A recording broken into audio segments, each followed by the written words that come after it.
आम तौर पर दुनिया में दो तरह के लोग होते हैं। एक वो लोग जो जीने के लिए खाते हैं और एक वो लोग जो खाने के लिए जीते हैं। अब इन दोनों में ज़मीन आसमान का फ़र्क है। इन दोनों के रास्ते अलग अलग हैं। इन दोनों की मंजिलें अलग अलग हैं। वो लोग जो खाने के लिए जीते हैं उनके लिए ये दुनिया ही सब कुछ है। उन लोगों को कोई फ़र्क नहीं पड़ता कि दौलत कहाँ से आ रही है, रिज़्क़ कहाँ से आ रहा है और कैसे आ रहा है। आज के दौर में उन लोगों की तादाद दुनिया में सबसे ज़्यादा है। ये वही लोग हैं जो रिश्वत लिए बगैर काम नहीं करते। जब तक इनको रिश्वत देंगे नहीं ये उस वक्त तक काम नहीं करेंगे। ये वही लोग हैं जो गरीब की गुर्बत और मजबूर की मजबूरी का फ़ायदा उठाते हैं। मैथमेटिक्स में ज़ीरो के साथ जितनी भी बड़ी रकम मल्टीप्लाई कर दें, ज़रब दे दें, तो वो ज़ीरो उस रकम को ज़ीरो कर देता है।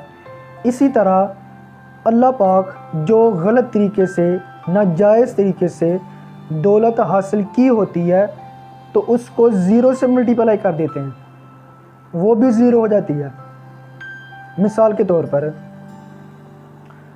अगर हमने पूरी ईमानदारी से जो दौलत इकट्ठी की है, जो कमाई की है, रिज़्क़ हासिल की है, अगर उसमें 1 रुपया भी हराम का चला जाए तो वो 1 रुपया या 1000 या जितनी भी रकम हो तो वो उस सारी रकम को हराम कर देती है।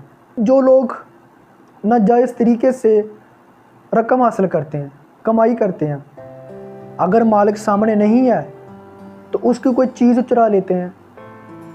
अगर मालिक सामने नहीं है तो जो काम करने वाले हैं वो बैठ जाते हैं। इसी तरह और भी जो तरीके हैं, मिसाल के तौर पर अगर हम काम करते हैं, मालिक सामने नहीं है तो हम फारग बैठ जाते हैं। यूँ ही मालिक सामने आता है तो हम काम करना शुरू कर देते हैं। अब जितनी देर हम फारग बैठे हैं उतनी देर की जो रकम है अगर वो हासिल करेंगे, क्योंकि हमने तो काम किया नहीं, अब वो जो रकम है वो नाजायज़ है, हमने ईमानदारी के साथ काम नहीं किया। अगर उसको जो हलाल की रकम है उसके साथ मिला दें तो जो हराम के पैसे हैं, नाजायज़ पैसे हैं, जितनी देर हम फारग बैठे हैं उतनी देर के जो पैसे हैं अगर उसमें डालेंगे तो वो भी सारे के सारी हराम हो जाएगी। अब जितनी भी हमने रकम नाजायज़ तरीके से हासिल की है उसका असर हम पे तो पड़ेगा, लेकिन आने वाली नस्ल के ऊपर भी पड़ेगा, जो आगे हमारी औलाद है उस पर भी पड़ेगा। वो कैसे? हमने औलाद की परवरिश भी उसी पैसों से करनी है तो उसका असर हमारे साथ साथ औलाद पर भी पड़ेगा। हो सकता है औलाद नाफरमान निकला है, ये भी हो सकता है कि औलाद किसी ऐसे रास्ते पे चल पड़े जो हमारी ज़िंदगी को दोज़ख में तब्दील कर दे। वो किसी गलत रास्ते पे भी चल सकती है। एक कहावत है कि हम तो डूबे ही हैं, सनम तुम्हें भी ले डूबेंगे। हम तो बर्बाद हुए ही हैं, लेकिन हमने आने वाली नस्ल का भी मुस्तकबिल तबाह कर दिया। अब दूसरी जगह, अब वो लोग जो जीने के लिए खाते हैं उन लोगों के लिए ये दुनिया मैटर नहीं करती। उन लोगों के लिए दुनिया कुछ भी नहीं है। अगर वो काम करेंगे तो पूरी ईमानदारी के साथ करेंगे।